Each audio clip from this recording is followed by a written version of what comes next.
15 अप्रैल 1990 एक शख्स एक वीरान बंद पड़े स्कूल के सामने खड़ा है। इसके हाथ में खून से भरा हुआ एक कपड़ा है और ये खून किसी अजनबी का नहीं, इसकी अपनी बीवी का है, जिसे चंद मिनट पहले वो कत्ल कर चुका है और अब इसकी लाश हमेशा के लिए छुपाना चाहता है। लेकिन जैसे ही वो लाश छुपाने लगता है, इसकी नजर सड़क पर गुजरती एक कार पर पड़ती है। कार में बैठे हुए दो बहन भाई ये सब कुछ देख चुके थे। इसी लम्हे इसे समझ आ गया कि अगर ये दोनों जिंदा रहे तो इसका राज ज्यादा देर तक छुपा नहीं रहेगा। और फिर वो पूरी रफ्तार से अपनी वैन इनके पीछे दौड़ा देता है। कई मील तक वो इनका ताक़ुब करता है, लेकिन किस्मत से वो दोनों किसी न किसी तरह बच निकलते हैं। इन्हें अंदाजा भी नहीं था कि उन्होंने जिस कातिल को देखा है वो आने वाले कई सालों तक अमेरिका के खतरनाक तरीन मुजरिमों में शुमार होगा। लेकिन सवाल ये है, एक आम खानदान का बाप आखिर एक बेरहम कातिल कैसे बन गया? इसका जवाब जानने के लिए चलते हैं कई साल पीछे 1971 में।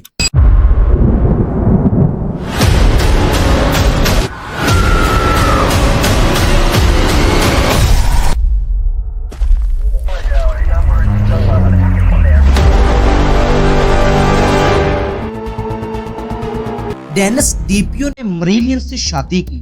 शुरू में सब कुछ बिल्कुल आम था, खुशहाल जिंदगी, 3 बच्चे और एक मुकम्मल खानदान। लेकिन वक्त के साथ डेनिस का असल चेहरा सामने आने लगा। वो अपनी बीवी की जिंदगी का हर फैसला खुद करता था। किससे मिलना है, कहाँ जाना है, यहाँ तक कि क्या पहनना है, हर चीज पर सिर्फ किसी का हुक्म चलता था। मरीलियन ने बरसों तक खामोशी अख्तियार की रखी, लेकिन 18 साल बाद इसने फैसला कर लिया, अब मजीद नहीं।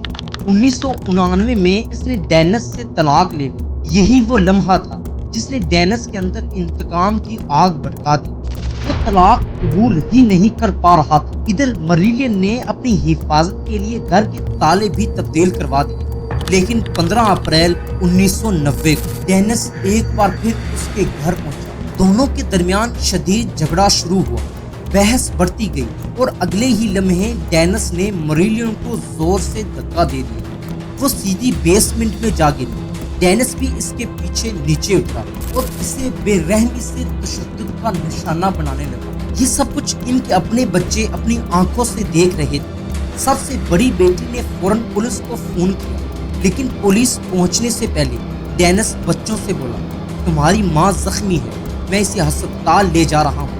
वो मरीलियन को गाड़ी में बिठाकर वहां से निकल गया, लेकिन वो कभी अस्पताल नहीं पहुंचा। अगली सुबह एक सुनसान सड़क पर मरीलियन की लाश मिली। इसी लम्हे डेनिस सिर्फ एक गुस्से वाला शोहर नहीं रहा, बल्कि एक खौफनाक कातिल बन चुका था। लेकिन इसी दिन चंद किलोमीटर दूर 2 ऐसे गवाह मौजूद थे जो बाद में इस पूरे केस का रुख बदलने वाले थे। इनके नाम थे रे और मैरी। वो अपनी कार में सफर कर रहे थे। रास्ते पर हंसी मजाक और गाड़ियों की नंबर प्लेटें पढ़ने का खेल चल रहा था। अचानक एक करीम रंग की वैन इंतहाई तेज रफ्तारी से इन्हें ओवरटेक करती है। मैरी मुस्कुराते हुए कहती है, लगता है इसे बहुत जल्दी है।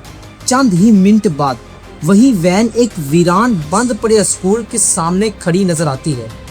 तजस्सुस में वो अपनी गाड़ी आहिस्ता करते हैं और फिर उनकी जिंदगी का सबसे खौफनाक मंजर उनके सामने आता है। एक शख्स खून से लथला हुआ कपड़ा हाथ में लिए इसे एक गहरे सुराख में छुपा रहा था। अचानक इस शख्स की नजर इन दोनों पर पड़ती है। चंद लम्हों के लिए चारों आंखें एक दूसरे के साथ मिलती हैं और बस वहीं से ये डरावना खेल शुरू हो जाता है। अगले ही लम्हे वो शख्स अपनी वैन स्टार्ट करता है और पूरी रफ्तार से इन दोनों के पीछे निकल पड़ता है। कई मील तक ये खौफनाक ताक़ुब जारी रहता है। कभी वैन इनकी गाड़ी के बिल्कुल करीब आ जाती और कभी ऐसा लगता जैसे अगले ही लम्हे इन्हें सड़क से नीचे धकेल दे। रे पूरी कोशिश कर रहा था कि किसी तरह जान बच जाए। अचानक इसने गाड़ी एक साइड रोड पर मोड़ दी और दरख्तों के पीछे छुपा दी। कुछ लम्हों तक दोनों ने सांस तक रोक ली। चंद सेकंड बाद वैन वहां से गुजर गई। इस बार वो दोनों बच तो गए, लेकिन इन्हें एहसास हो चुका था کہ انہوں نے ایک خطرناک قاتل کو دیکھ لیا ہے۔ عام انسان ہوتا تو وہ جلدی کے ساتھ پولیس کے پاس جاتا، لیکن رے اور میری نے ایک ایسا فیصلہ کیا جو بعد میں اس پورے کیس کو حل کرنے میں اہم کردار ادا کرنے والا تھا۔ انہوں نے دوبارہ اس وین کا پیچھا کرنے کا فیصلہ کیا۔ کافی فاصلے سے وہ اس کے پیچھے چلتے رہے اور پھر انہوں نے دیکھا قاتل اپنی وین کی نمبر پلیٹ تبدیل کر رہا تھا۔ اسی دوران وین کا دروازہ بھی کھلا ہوا تھا۔ اندر کی سیٹ مکمل طور پر خون سے بھیگی ہوئی تھی۔ اب انہیں یقین ہو چکا تھا کہ یہ صرف اب شک نہیں رہا بلکہ ایک خوفناک قتل کا معاملہ ہے۔ دونوں دوبارہ اس ویران اسکول کے پاس واپس پہنچے جہاں انہیں وہی خون آلود کپڑا ملا جو قاتل جلدی میں ایک گہرے سوراخ میں چھپا کر گیا تھا۔ اس بار انہوں نے فوراً پولیس کو اطلاع دی۔ یہی وہ ثبوت تھا جس نے پولیس کو پہلی بار یقین دلایا کہ ڈینس صرف ایک لاپتہ نہیں بلکہ خوفناک قاتل ہے۔ لیکن جب پولیس نے اسے گرفتار کرنے نکلی تب تک ڈینس امریکہ سے غائب ہو چکا تھا اور اس کی تلاش اگلے 1 سال تک جاری رہی۔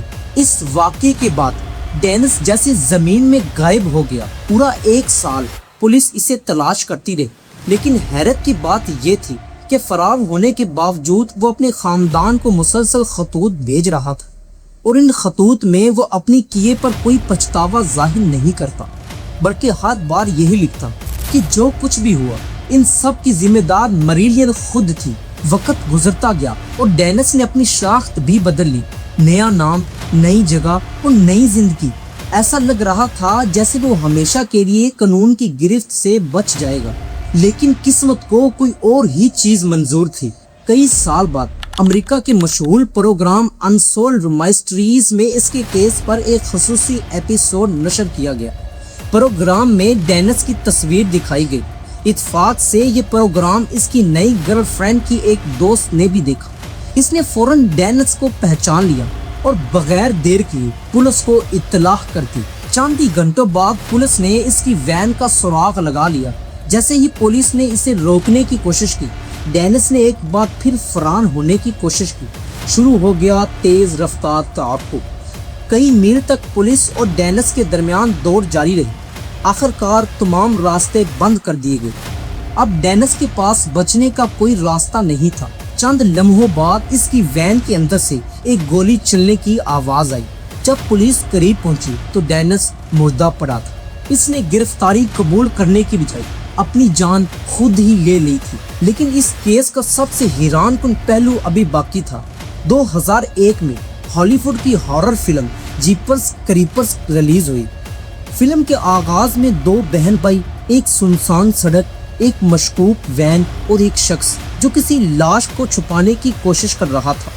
یہ تمام مناظر حقیقی واقعے سے حیرت انگیز تک ملتے جلتے تھے۔ اگرچہ فلم میں بعد میں ایک کریچر مخلوق دکھائی گئی، لیکن فلم کی ابتدائی کہانی اس حقیقی جرم سے متاثر مانی جاتی ہے، اور شاید اسی لیے ڈینس ڈیپیو کا نام آج بھی امریکہ کے خوفناک ترین جرائم کے فہرست میں یاد کیا جاتا ہے، کیونکہ بعض اوقات ایک حقیقت کسی ہارر فلم سے بہت زیادہ خوفناک ہوتی ہے۔ اگر آپ کو ہماری یہ ویڈیو پسند آئی ہو تو آپ ہمارے چینل کو سبسکرائب کریں اور اس ویڈیو کو لائک کریں۔